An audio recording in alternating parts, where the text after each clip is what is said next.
Hello everyone, this is Direwolf20 and welcome to a brand new mod spotlight. Today, taking a look at integrated tunnels. Those of you who saw my integrated dynamic spotlight got the word that integrated tunnels is a mod that's coming out relatively soon and to watch for a spotlight for me. Well, that spotlight is here. Now, integrated tunnels builds heavily upon the way integrated dynamics works, and basically it's an add-on mod for integrated dynamics.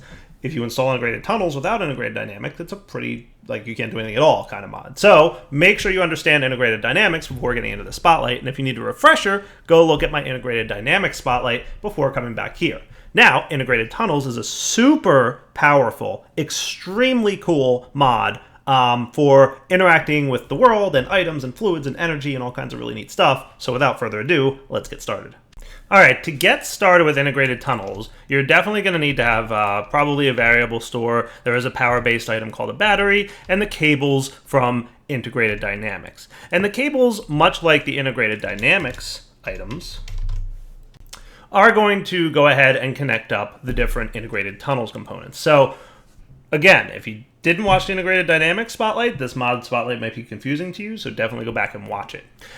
So integrated dynamics mostly had a bunch of readers. So you could read information about an inventory, and you can see what items were in it, you can see what fluids were in it, you can see how much energy it had, you can see information about the world, you can read information about redstone, all kinds of cool stuff. In terms of writers, there wasn't all that much. You could output an audio file, or you could do an inventory writer, which writes information in inventories, and redstone writer, but that was kind of it. With integrated tunnels, you can directly interact with all this stuff, and you can export or import items or fluids or energy from inventories or to the world, and it's pretty slick. So let's go ahead and take a look. We're going to set up a basic system of item inventory interaction. So first thing we're going to want to do that is we're going to want an item interface, an item importer, and an item exporter. These items will come together to form your basic item interaction system in integrated tunnels. So the first thing we're going to want to do is get ourselves an item interface, which is just a chest with some of those crystallized mineral shards around it. That's going to be hooked up to a chest or any item inventory. Basically, the way this system works is you can import items into the integrated network, or you can export items from the integrated network.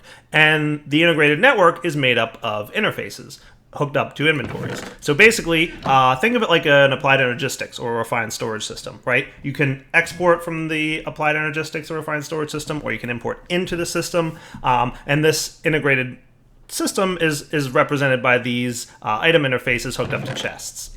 So this chest will kind of be like our buffer for any items that we're going to import or export into different inventories. We're going to go ahead and hook up an item importer onto this chest and connect it with a cable. Now, with one more step, we'll be able to suck any items out of this chest and store it in the network being this chest. Okay, so let's take a look. If we open up the connection here, you'll see there's a bunch of different options. You can specify to import all items, and if you do that, it basically means anything that's in this chest will get sucked into the network, right? And you can specify the item transfer rate, meaning it'll suck in a stack at a time, or you can change that, and which item slot to interact with. And if it's -1, I'm pretty sure that means all item slots. So if we were to just go ahead and stick an empty variable card in there, that just equates to true all the time. Done, right? At this point, we now have the most basic item interaction system in integrated tunnels. Any items that we place inside this chest will be sucked out of the chest and stored in the network.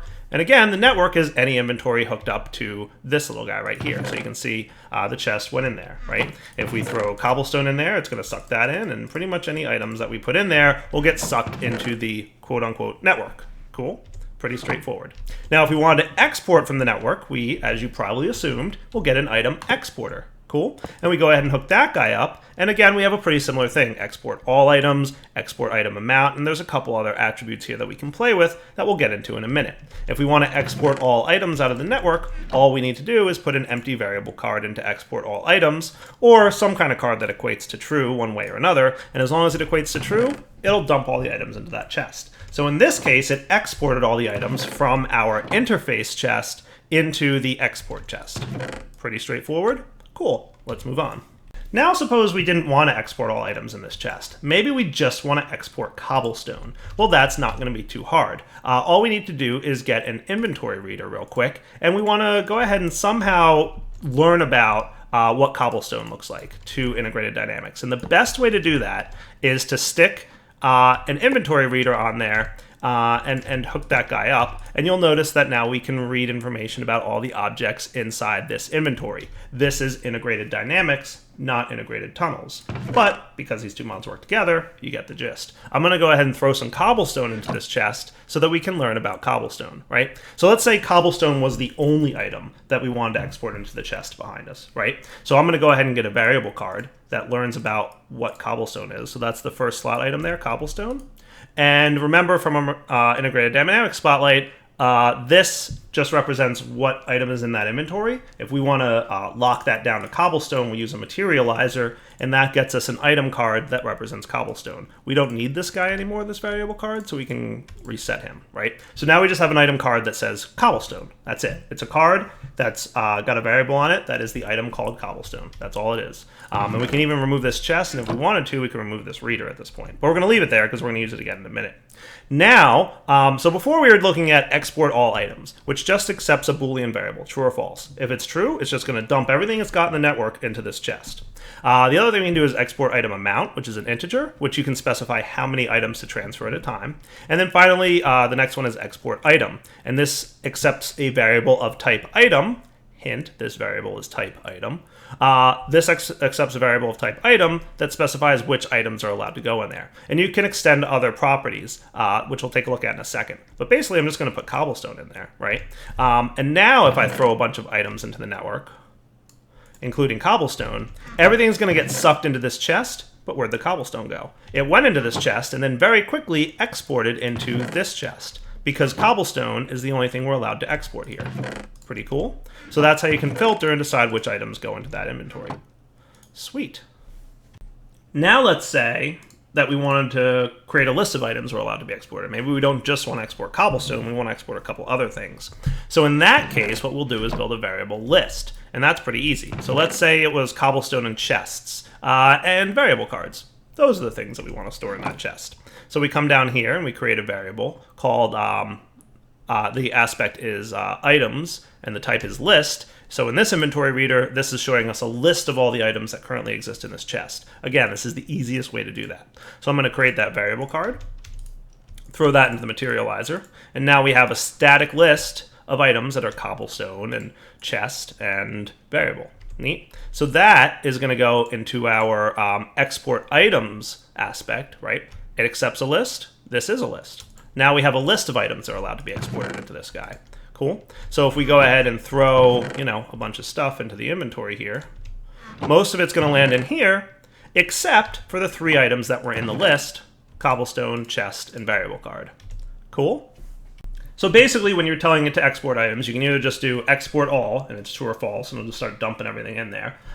You can also specify an item amount. So this will tell you, right here, it tells you on the Shift tool tab, export the given amount of items each tick. You can also specify that in export item. So for example, you can export in here item transfer rate. That's how many items per tick it transfers. By default, it's 64, but you can change that to 1.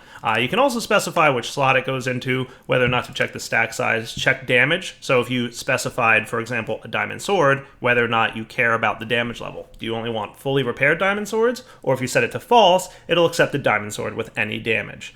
And you can do the same with NBT, true or false, meaning do you only want unenchanted diamond swords, or do you instead want a diamond sword that has sharpness on it, or if it has looting, it doesn't matter, right? So if you check NBT, it'll have to match exactly the enchantment level, and if you don't check NBT, then it doesn't care, it'll do whatever. So those of you who've used mods before probably are familiar with the difference between metadata and NBT, and which items use them for which purposes.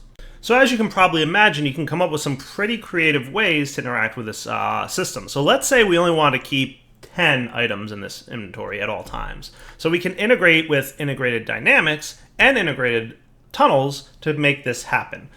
So to do that, let's do a couple things. First off, I'm going to connect an inventory reader here, and we're going to measure the number of items in the inventories. Right now it's empty, so the inventory count is 0. But let's say we wanted to keep 10 items in there at all times, right? So we'd want the inventory count to be 10.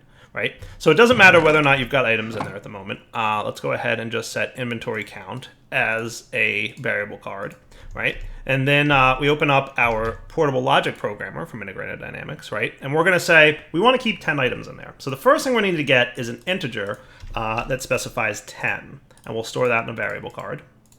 And then we're going to want to do a less than command. And basically we're going to say, check the number of items in that slot and see if it's less than 10. And then create a Boolean variable around that. Cool?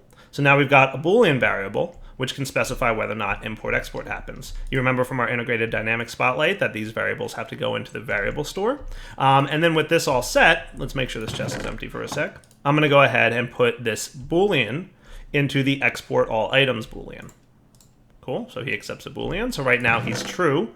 So if I throw a bunch of items into the import chest here, what should happen is 53 will land in this chest, and 63 will land in this chest. Oh, that didn't work. So what happened there? Let me show you. If you look in the export all item slot, remember the item transfer rate. It transfers items 64 at a time. What we probably want to do is change this to be 1. Okay, now it's only going to move 1 item at a time, or 1 item per tick, right? So when we now throw our cobblestone in here, 53 should land here, and 10 should land here. And it transfers 1 item at a tick. So when I remove these 10, it'll go boop-a-doop all the way up to 10. It took about half a second to do that, or 10 ticks. Now, it won't remove items from this chest. We could do that with an item exporter, right? But basically, anytime you remove any number of items from this chest, it'll go ahead and keep filling it back up to 10, at least until it runs out of cobblestone. So next up in our integrated tunnel spotlight is interacting with the world with these things. So this is pretty cool. There's a world item importer and exporter, which allows you to import and export items into the world. Huh, who would have thought? Pretty cool. There's also the world block item importer and exporter, which we'll take a look at in a sec. So the world item importer and exporter is pretty cool. We're going to check out these guys in tandem pretty much. So the exporter exports items into the world. Seems pretty straightforward. So what we're going to do is, for just the fun of it, we've got some cobblestone and some stone in there, right? Default for place all item entities into the world, there's a lot of stuff, right? You can see there, okay? We're going to go ahead and check out all the different options in a little bit, well, some of them at least. But basically what we're going to do is just set this to true, and it starts spitting out items into the world. So basically, any items that exist in the network will be dropped into the world. Pretty cool. And if we wanted to, we could specify the amount of items to transfer at a time. So we could change this from 64 to, let's say, 8. Does that sound good? Write that. So now it'll transfer 8 items at a time. So when I put a full stack in there, 1, 2, 3, 4, 5, 6, 7, 8 sets of 8 is 64. Pretty cool. Velocity. That sounds like a fun number to change, doesn't it? I gotta try that. That is awesome. I just had to try it. Now here's a really interesting one. I've never seen a mod do this before. Lifespan in ticks was defaulted to 6,000. I changed it to 20, which means the lifespan of the item will be 20 ticks, or 1 second. So watch what happens when an item lands into the world 1 second later. Gone. That's kind of cool. So you can specify the lifespan of the entity being dropped. So if we set it, for example, to 60 ticks and write that variable, you'll notice that the item lasts 1, 2, 3 seconds. Boom. That's kind of cool. I like that. That is really cool. So lots of attributes here. I'm not going to go through all of them, obviously. Offset Y. Let's try it. I don't know what that does. I will be honest, I haven't actually... So what don't you like about that? Invalid value? Maybe 1 is the upper bound of that. Oh yeah, look at that. It went above the block a little bit. Nifty. And just like with item exports and inventories, right, you can specify the item entities. So this is like place the given amount in the world based on a variable. You can specify exactly which items are allowed to go. So for example, if we want to, again, specify cobblestone, right, we could say only place cobblestone in the world. So if we took this out of there and put cobblestone in the item entity, now when we have stone in the network, nothing's going to happen. But if we have cobblestone in the network, it will spit out cobblestone. Cool? And then remember, it's not going to despawn because it was the place all entities attribute that had the different settings. If you want to change anything here, the same property exists for place item entity. So if you want to change the lifespan, velocity, etc., you have to do it on this line now because we're using the variable card. Same for the item list. We haven't talked about predicates yet. We'll talk about that in a little bit.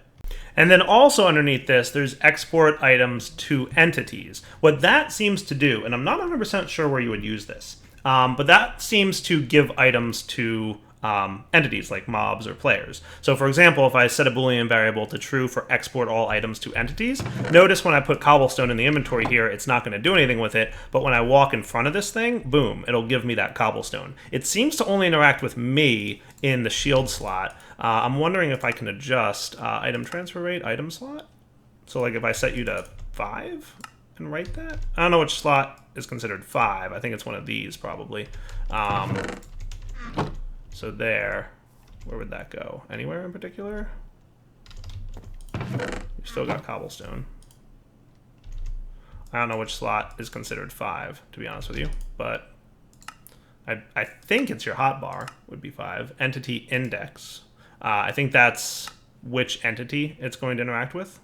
But yeah, so I haven't fully understood the purpose of that slot setup, but basically you can give items to entities instead of dropping them in the world.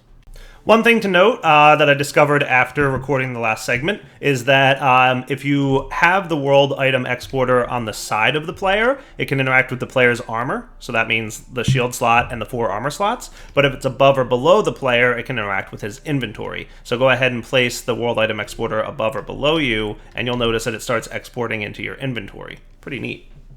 Now, for the world item importer, you can probably assume what this does. It does the exact opposite of what the exporter does. It sucks items up, and you can specify to do all items, and you can specify the same things, whether or not to ignore the pickup delay. So as you know, like if you drop an item in the world, there's like a second or two before somebody can pick it up. You can toggle to ignore that. Item transfer rate, in other words, how many items to pick up at a time, that kind of stuff. So you can probably assume how most of this stuff works because it's just the opposite of the export, but dropping items in the world, it'll suck it into the network.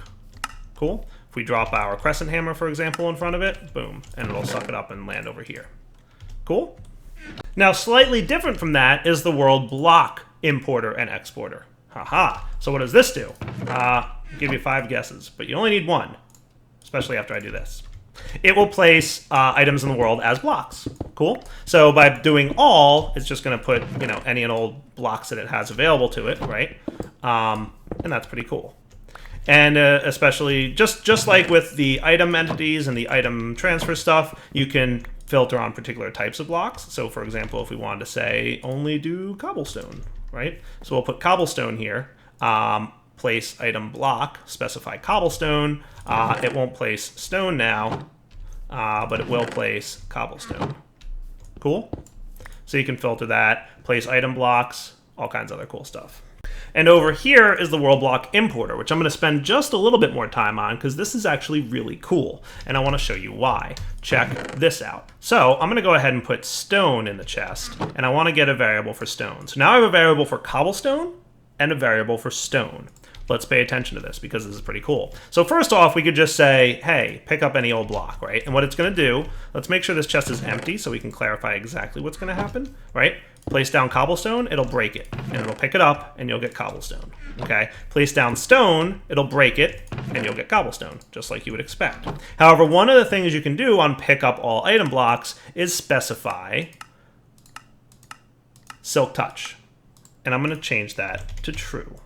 Okay, now when I place stone down and it picks it up, it's going to pick it up as stone. How cool is that? Pretty neat, right? Now, the other cool thing about that, which is like my favorite part of this, because it's the first mod in a while that has allowed this, is the following. You can filter on this. And when you filter, it matters what you do with Silk Touch for the filter. So what I mean by that is if you place down stone and you're not silk touching, you need to filter on cobblestone. But if you are silk touching, you have to filter on stone. Still confused? Let me demonstrate. Right? So if I want to say pick up item block, right?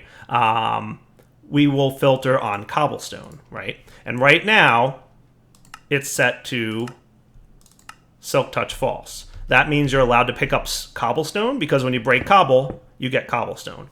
Or you can pick up stone, because when you break stone, you get cobblestone, right? So it keeps breaking it and getting cobblestone. So it detects what it's going to get before it does the break and decides, hey, well, I get the item that you're looking for when I break this. So it's not checking what the block is, it's checking what you're going to get when it's broken. Pretty cool. So now let's change that up. I'm going to go ahead and put stone in the filtered block, placing cobblestone in front of it. Breaking cobble doesn't get me smooth stone, so it doesn't break it. Breaking smooth stone does not get me smooth stone unless I turn on silk touch, so it's not going to break it. However, if I go into this setting here, turn on silk touch to true, breaking cobblestone with silk touch does not get me smooth stone, so it's not going to break it. Breaking smooth stone with silk touch does get it, so it does break it. Neat? Alright guys, so I'm going to go ahead and say that that is most of the item interaction stuff. There's definitely some stuff we haven't covered, and there's obviously a lot of ways that you could combine integrated dynamics with integrated tunnels to do some really super custom things, which we'll probably take a look at maybe towards the end of the spotlight, just some of the like advanced stuff you could do with this. But let's take a look at a couple other things going on. So another one in integrated tunnels here is the player simulator. This is basically an object that can click on things for you. It's an item clicker. It's pretty cool though, because there's lots of stuff you can do. So for example, you can start with click empty, right? Let's use a lever as a simple demonstration technique, but we can all probably think of about a dozen different things that you might want to automatically click on, right? So just put a true variable in your click empty, and that right clicks with an empty hand. Cool? Neat. And then if you wanted to set this to false for the right click, it's now a left click, right? And you can see it left clicking and trying to break that thing for us. Neat. So how cool is that? So that's just with an empty hand. If you wanted to click with a specific item, then you might want to do Boolean, click with any item, and that means you can do it with any item, or you can click with a specific item. So let's choose a specific item, like a diamond sword, right? So what I'm going to do is throw a diamond sword into this thing, grab a variable card that knows what a diamond sword is, aka U, cool, and then we'll go over here to item, and we'll say click item, diamond sword, and we're going to specify false for the right click, meaning you're going to left click with a diamond sword, okay? And then as long as there's, so like I'm going to stand here and nothing's happening, right? Because there is no diamond sword in the inventory. But as soon as I put a diamond sword into the inventory, oh, I'm getting hit. Cool? Pretty neat. So that is how the player simulator works. You can basically click items. You can click, a certain amount of number of times. Click with any item. Click with specific items. Click with an empty hand. Right click, left click, all kinds of good stuff. Now, to go along with everything we've seen, there are also fluid versions of everything that we already took a look at. So because this works very similar to the way the item stacks work, we're going to go through it a little bit more quickly than we did fluids. So let's go ahead and set up a fluid interface on a tank, and we'll connect a cable to it. So now remember, the interface is like your internal buffer. If we wanted to import into the interface, we could import out of another tank, but hey, let's make it a little bit more fun and do a fluid world importer. That sounds like a cool idea, right? So let's go ahead and set up a fluid world importer, okay? We're gonna set you to pick up all fluids as true in a moment here. And what we're gonna do is get a couple buckets of water, okay? So if I put a always true pick up all fluids, you'll see the world interface is gonna suck up water for us and store it in the interface tank, right? So world fluid importer imports fluids out of the world. An interface is the place where fluids can get stored. Neat. And then if we want to export fluids, it's obviously just as easy as a fluid exporter on some kind of tank, right? So like we could throw a tank down over here. We will fluid exporter, and we'll, just for the sake of argument, export all fluids true. And now that exported fluids nice and quickly. And you can also do all kinds of other interactive stuff, like we saw with items, right? So we can go over here with the item part, and we can check about the fluid transfer rate, like right now it's 1,000, or basically 1 bucket per tick, right? Export fluids if the Boolean is true, fluid transfer rate. Given amount of fluids per tick. You can also specify which type of fluid. And again, if we wanted to do that, we could do a reader. I believe there is a block reader, right? So if we had a block reader on this guy, we could easily see what type of block this is.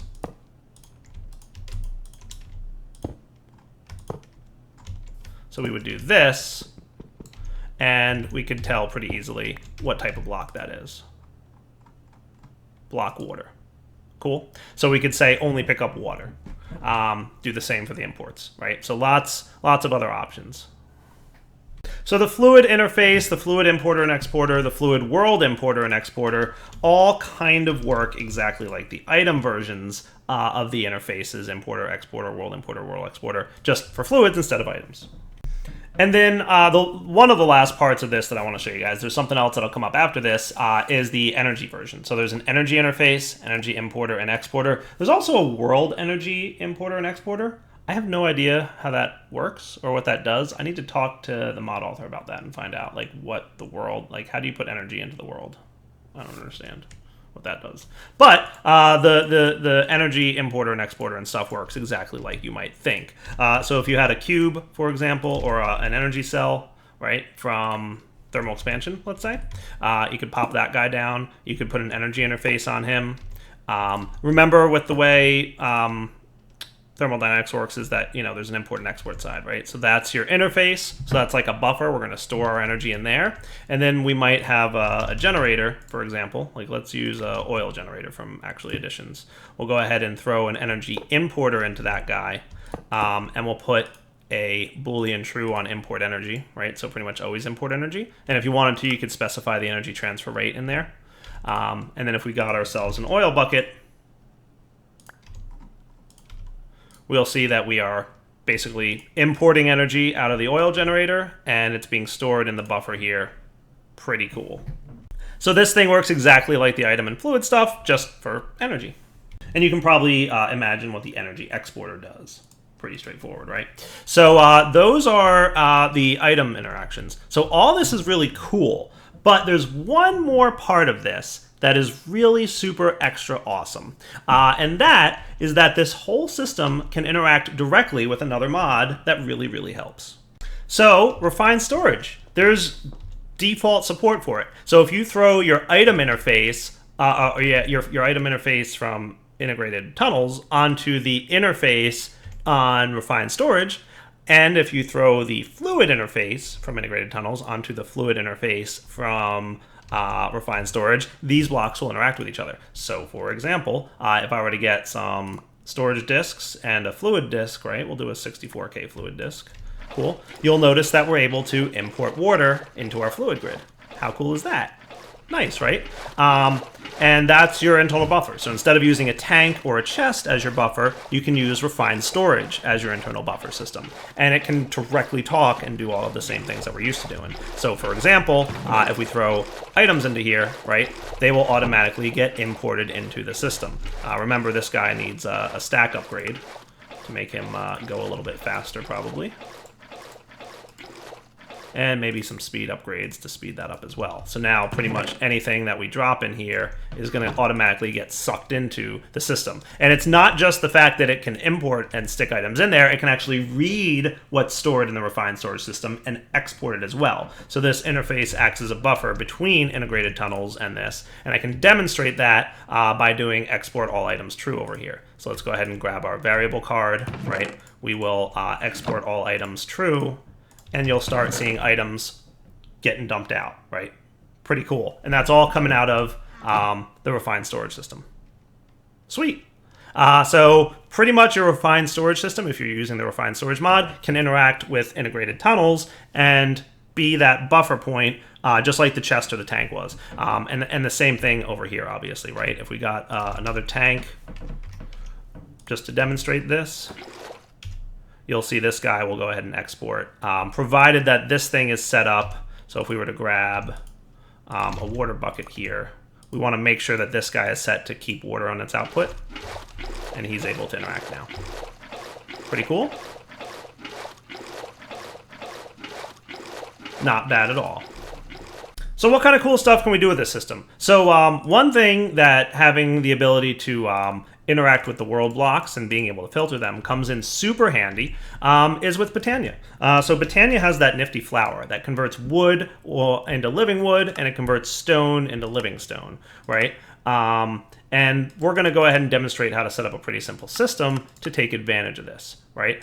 So all we're going to need is a pure daisy here, right? As you guys may remember from Botania.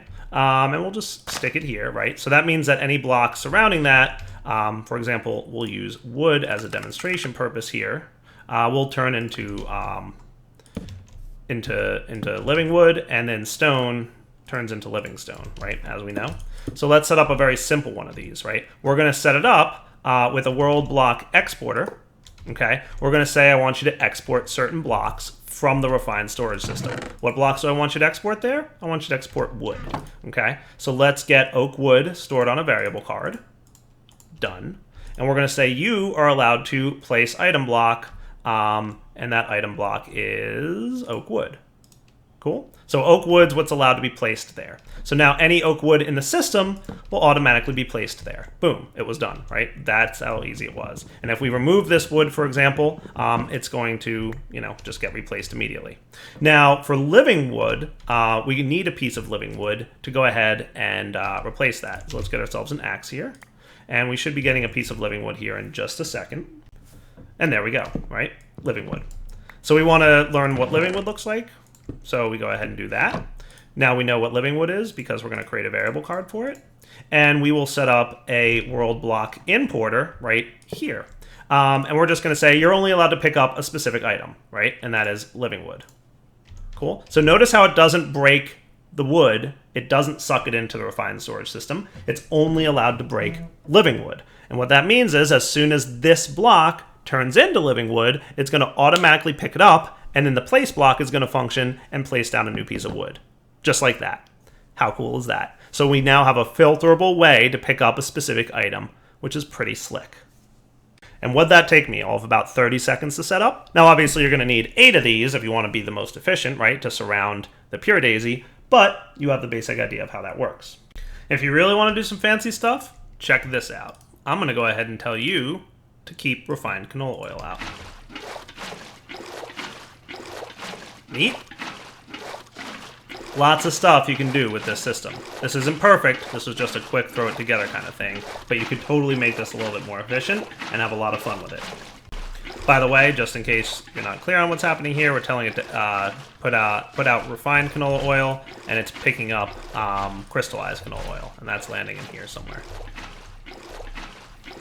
So a couple addendums to this video that after I gave it to the mod author to review, he let me know about. So one thing, you guys saw me using this process to get variable cards a lot for static variables. Another way to do that is using the portable logic programmer. You can just choose the item object here and put an item inside of it, and then you can get yourself a variable card of that item. So there's stone, for example, or if you wanted to get fluid, I don't know if you can put you might be able to put a bucket in there. That's kind of cool. And then do we get the fluid card? Yeah, refined canola oil. Nice. Cool. So that's, a couple ways to get variable cards for particular items or fluids as opposed to doing the materializer method. You can even import from JEI if you don't happen to have the item you're looking for. Just look up the recipe for it and, hit the plus sign in there and it'll drop the glass in automatically. Pretty neat.